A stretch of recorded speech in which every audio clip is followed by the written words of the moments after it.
Hey everyone, welcome to another video. So today we're checking out the XbotGo Chameleon. So this is a AI powered sports camera from XBot. So this is the second generation of their products. So initially they did actually launch a gimbal on its own, utilizing their own XbotGo app. It would track sports for you. This one has gone a step further, utilizing a camera in order to do player tracking as well as a load of other features as well. Okay, so taking a look at the actual camera itself, here you can see a few shots of it. So on the front, as you can see, it does have that camera lens there.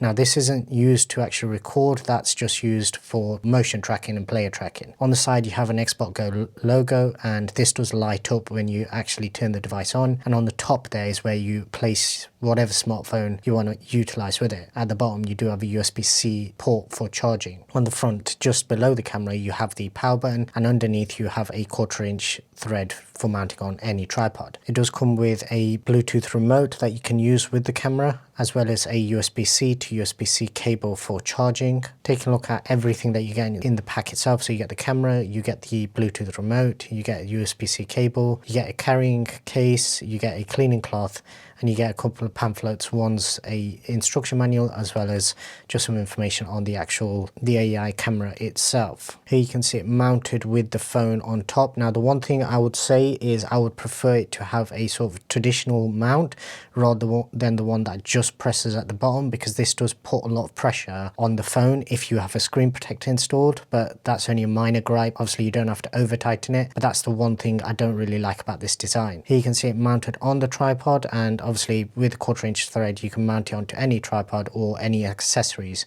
that you want to utilize with the tripod. So taking a look at the app itself, it's very easy to set up. You turn the camera on, and once you launch the app it will just automatically connect. It gives you the option there the first time. Once you hit connect, it will be connected, and you can also connect the remote here as well. Taking a look at some of the features along the bottom, so you do have files section where you can also go into the sort of AI editing.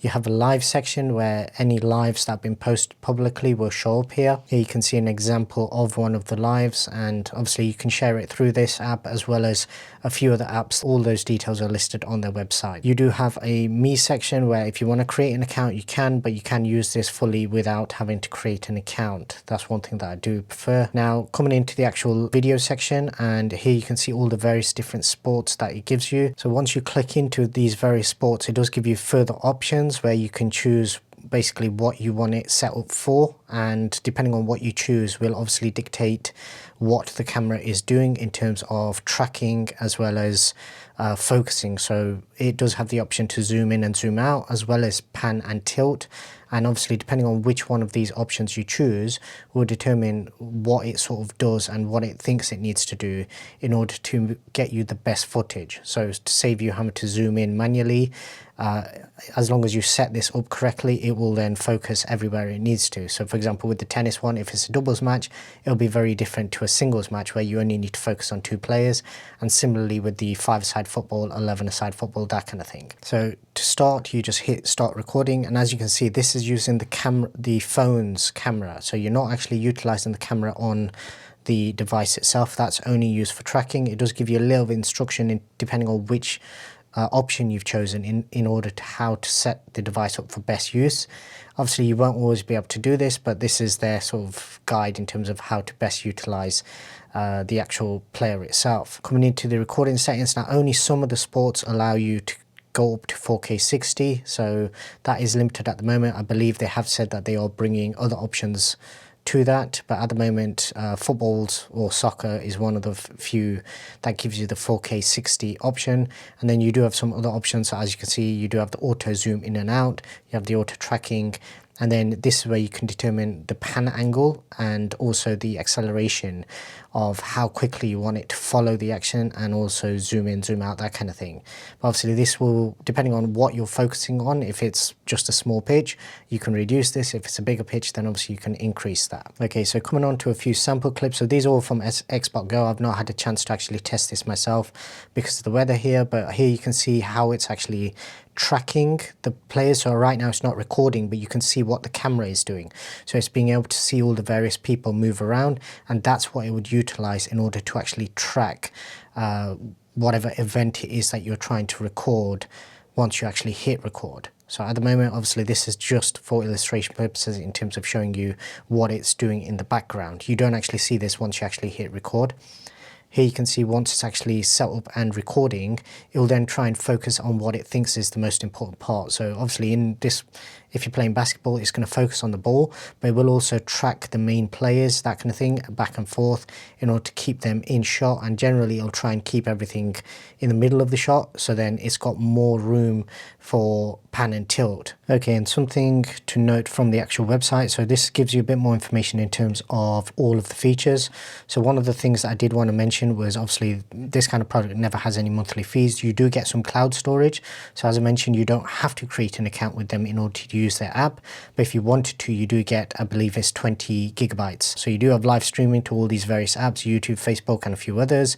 And this is the other thing, the big thing is at the moment with this particular model, you can also do monitor and control. So you can use a second smartphone in order to control the initial one. So obviously if you've mounted this somewhere where you want it perfectly set up and then you want to just go sit down and just monitor it, you can actually do that, and it's very simple to do that with a code that pops up on the actual main unit itself. You obviously have your highlights clip. So say for example you record a long 20-minute five-a-side game, what it'll do is it'll automatically cut out certain clips where it thinks moments happen. So for example, all the goals, tackles, that kind of thing, and it'll automatically clip them down for you. So here you can see their sort of highlights option and a couple of the other things. So you do have control via the remote, you can do remote control via another phone, and you also have the Apple Watch app that you can actually utilize in order to control movements if you wanted to do it manually. You do also have the option of real-time scoreboard. So obviously this will only be for certain sports, but yeah, it's there if you want to utilize it. And I'm guessing this is more for sort of live sports broadcasting as opposed to just recording the actual event itself. And the final thing is obviously battery life. So they're badging it up as an 8-hour battery life. I did fully charge this and I've not had to charge it in my basic testing. Granted, I've not used it for an actual event, but yeah, it seems like it's going to have pretty decent battery life. Now, because of how you're utilizing this, 20 degrees tilt should be more than enough if you mount it where they're sort of recommending it.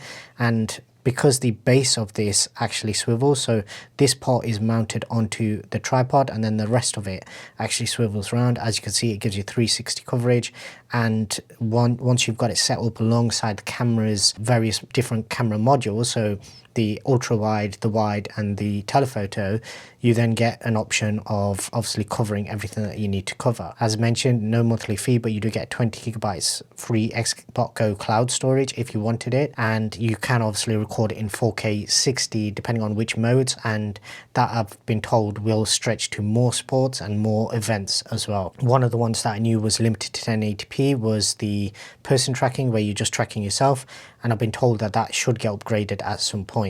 And these are the other various accessories that you can actually purchase with it. Now, I did get the NT1 tripod with it, but I have seen clips of the umbrella as well as the NT4 tripod, and then you can also choose a Chameleon case as well. So that was the first look at the XbotGo Chameleon. Now, one thing to note is they are actually releasing a third gen product. So as I mentioned, they had their first gen product was a gimbal on its own. The second gen is this Chameleon model, which has a single camera for tracking, and they are also launching a third product, which is their Falcon model. That at the moment is on Kickstarter, and they managed to sell out $1 million worth of investment in just 3 hours. So that's something that they're obviously very proud of. But that particular model does actually have dual cameras, and it is a standalone unit, so you don't need an additional smartphone with that.